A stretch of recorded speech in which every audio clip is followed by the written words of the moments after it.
बेटा आज का हमारा टॉपिक रहेगा relation between drift velocity and current, right. तो suppose this is a conductor of length L, area of cross section A है ना, and V is the potential difference applied across its ends. तो जैसा कि current हमेशा positive terminal से शुरू करना है, जहाँ से करंट गया और यहाँ से इस एंड पे पॉजिटिव पोटेंशियल क्रिएट हो जाएगा, इस एंड पे नेगेटिव पोटेंशियल क्रिएट हो जाएगा, जिसकी वजह से पूरे कंडक्टर पे इलेक्ट्रिक फील्ड बन जाएगी, है ना। और जितने भी इलेक्ट्रॉन है कंडक्टर के begins to move toward this with some extra velocity, जिस वेलोसिटी को आप ड्रिफ्ट वेलोसिटी का नाम दे दिया, राइट।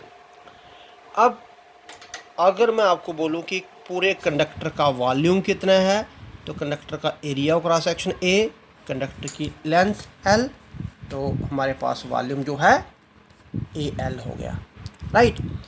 हर कंडक्टर में number of electron per unit volume different होते हैं, तो मैं लेट कर लेता हूँ, let N be the number of electrons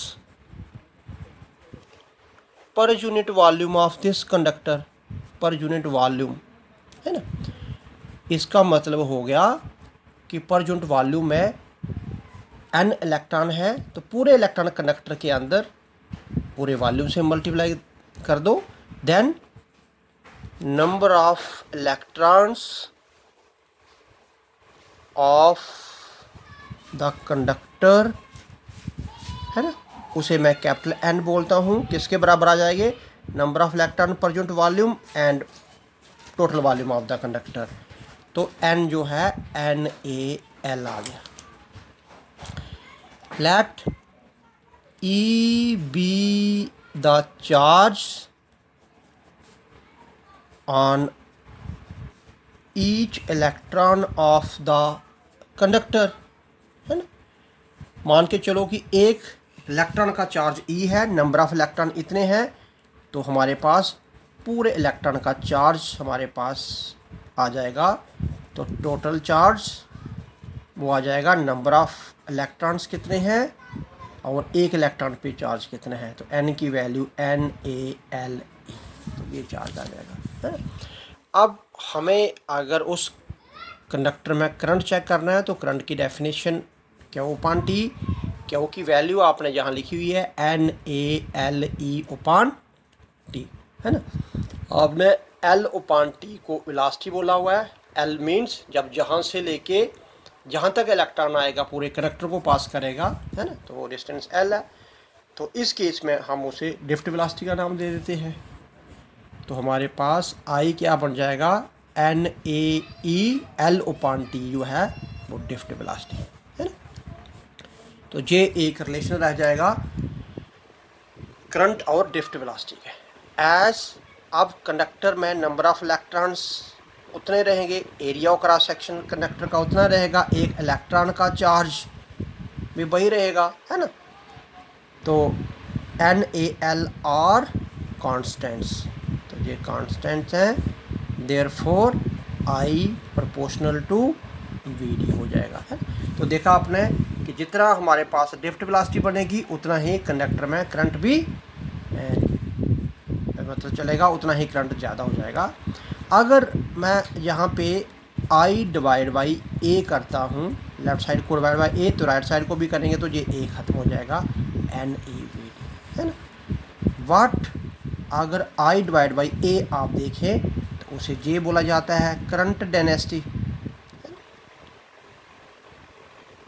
current density जो एक माइक्रोस्कोपिक प्रॉपर्टी है। Therefore J equal to NeVd, है ना, जहाँ J is directly proportional to Vd। This is the relation between drift velocity and current density. तो अगर मैं एक और टर्म छोटी सी लेता हूँ कि मोबिलिटी क्या चीज़ है, जिसे आप म्यू से नोट करते हैं, तो मोबिलिटी आ जाएगा कि जैसे आपने क्या किया, एक कंडक्टर पे पोटेंशियल डिफरेंस अप्लाई किया, है ना। तो पोटेंशियल डिफरेंस क्या किया, पूरे कंडक्टर पे इलेक्ट्रिक फील्ड क्रिएट करवा दी, और इलेक्ट्रिक फील्ड जितनी क्रिएट होगी उतनी ही इसके इलेक्ट्रॉन जो है मूव करेंगे, उतनी ही वेलोसिटी से मूव करेंगे, ठीक है।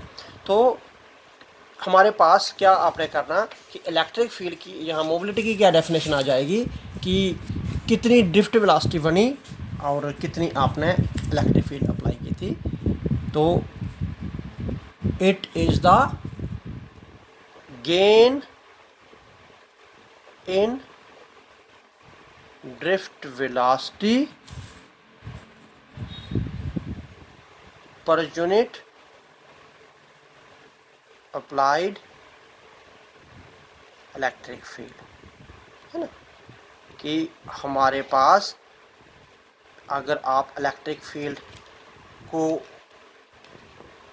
यूनिट ले लेते हैं, यूनिट का मतलब हो गया 1 इलेक्ट्रिक फील्ड का न्यूटन पर कूलम होता है, तो हमारे पास मोबिलिटी जो है, जो ड्रिफ्ट वेलोसिटी आती है उसके बराबर होगा।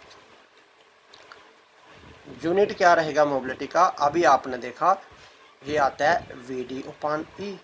VD means drift velocity, velocity का यूनिट मीटर पर सेकेंड, E मीन्स न्यूटन पर कूलम। तो जब हम इसे ऊपर लेके जाएंगे ये न्यूटन इनवर्स हो जाएगा, मीटर तो ऑलरेडी है ही है, कूलम और सेकेंड इनवर्स भी है, तो ये हमारे पास यूनिट बन जाएगा एक मोबिलिटी का, राइट। तो इसी के साथ हम नेक्स्ट टॉपिक ले रहे हैं ओम्स लॉ। ये हर एक कैंडिडेट 10th लेवल से पढ़ के आ रहा है।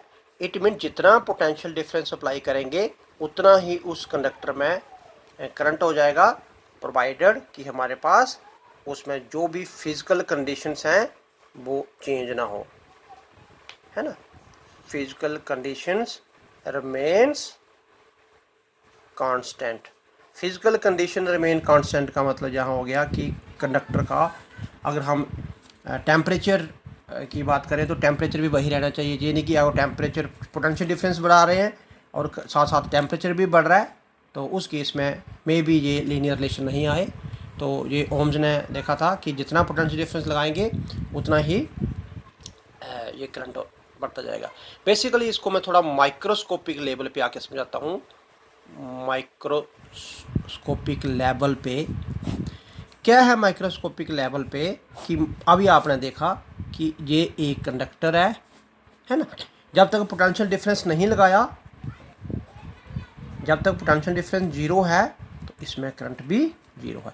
अब हम क्या करते हैं कि पोटेंशियल डिफरेंस लगा देते हैं। मान के चलो कि मैंने पोटेंशियल डिफरेंस B वोल्ट का लगा दिया, जिससे क्या हो गया, इस पोटेंशियल डिफरेंस लगाने से क्या हो गया, इस पूरे कंडक्टर पे इलेक्ट्रिक फील्ड सेटअप होगी। तो पोटेंशियल डिफरेंस क्या चीज़ लेके आ गया, इलेक्ट्रिक फील्ड। अब कंडक्टर पे इलेक्ट्रिक फील्ड आने से क्या हो गया, हर इलेक्ट्रॉन जो है इलेक्ट्रिक फील्ड के अंडर आ गया।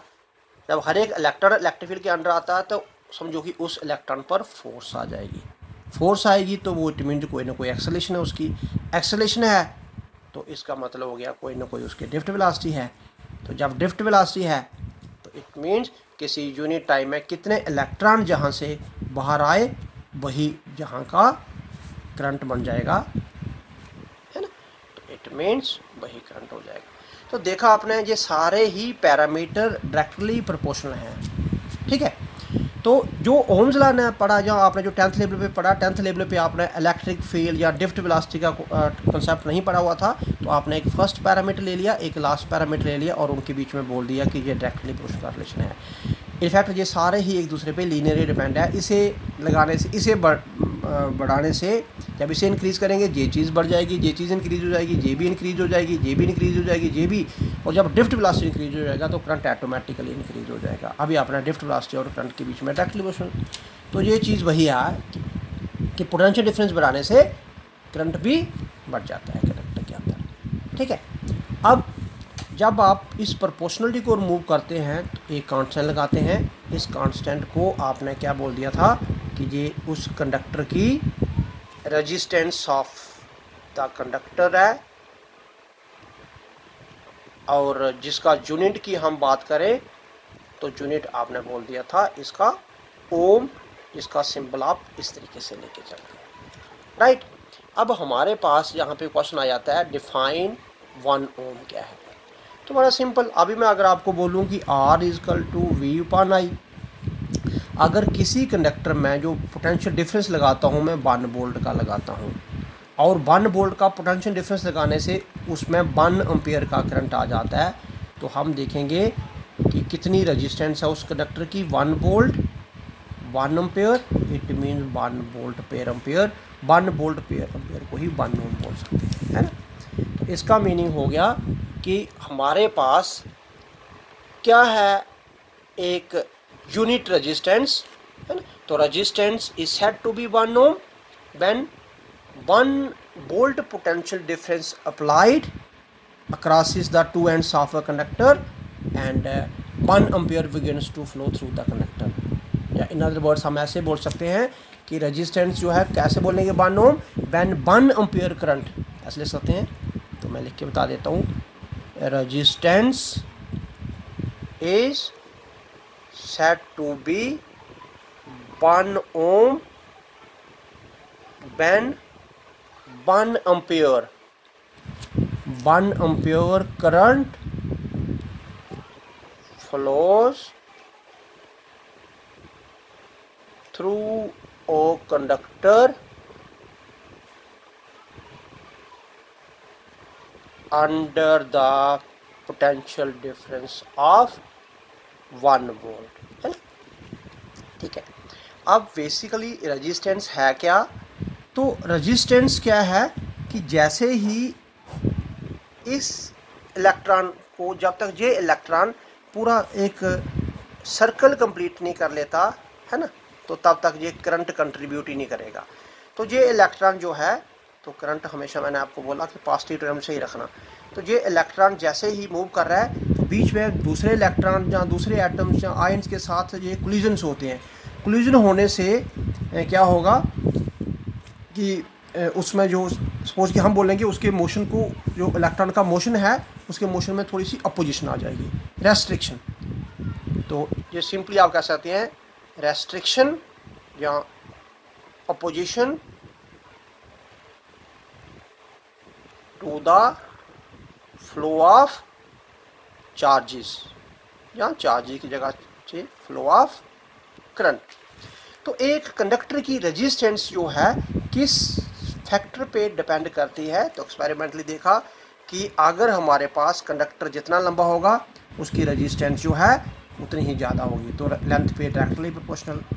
और जितना कंडक्टर ज़्यादा थिकनेस होगा, जितना मोटा होगा, उसकी रेजिस्टेंस उतनी ही कम हो जाएगी, है ना, क्योंकि नंबर ऑफ कोलिजन जो है उतने ही कम हो जाएंगे। तो एरिया ऑफ क्रॉस सेक्शन के इनवर्सली प्रोपोर्शनल हो जाएगा।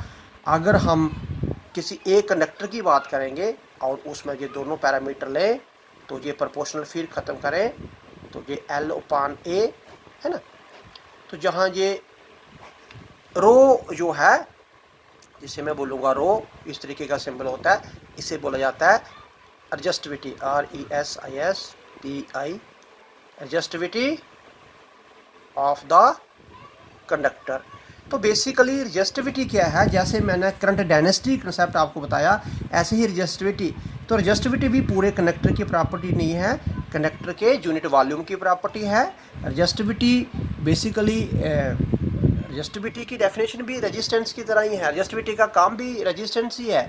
रेजिस्टेंस का काम है चार्जेस के फ्लो को अपोज करना, तो रजिस्टिविटी भी वही कर रही है। लेकिन सिर्फ फ़र्क इतना है कि पूरे होल कंडक्टर की अपोजिशन अगर हम ले लेते हैं तो वो रेजिस्टेंस में चली जाती है, और उस कंडक्टर के मान के चलो कि ये यूनिट वॉल्यूम है कंडक्टर का, सिर्फ इतने से पोर्शन की रेजिस्टेंस अगर हम ले लें, है ना, तो वो बन जाएगी हमारे पास एडजस्टिविटी। तो बाकी ये दो फैक्टर तो जो एक्सटर्नल फैक्टर आप देख रहे हैं। तीसरा फैक्टर कंडक्टर का मटेरियल क्या है उस चीज़ पे भी डिपेंड करती है रेजिस्टेंस। और चौथा फैक्टर उस कंडक्टर का टेम्परेचर क्या है उस पर भी डिपेंड करेगी। मटेरियल आप देखते हैं कि सिल्वर में उसी पोटेंशियल डिफरेंस पे ज़्यादा करंट फ्लो करता है, लेकिन आयरन में उतना ही पोटेंशियल डिफरेंस लगाने से कम करंट फ्लो करता है। इट मीन्स सिल्वर में जो अपोजिशन है वो कम होती होगी, है ना। तो मटेरियल पे भी डिपेंड कर रहा है, ऐसे ही टेम्परेचर पे भी डिपेंड कर रहा है। अगर आप किसी पर्टिकुलर पोटेंशियल डिफरेंस पे कोई पर्टिकुलर करंट आ रहा है किसी पर्टिकुलर टेम्परेचर पे, जैसे ही हम टेम्परेचर बढ़ा देते हैं तो उसका रेजिस्टेंस बढ़ जाता है, जिसके कारण क्या हो जाएगा कि उसका करंट में चेंज आ जाएगा, करंट कम हो जाता है। तो रेजिस्टेंस 4 फैक्टर पे डिपेंड कर रही है।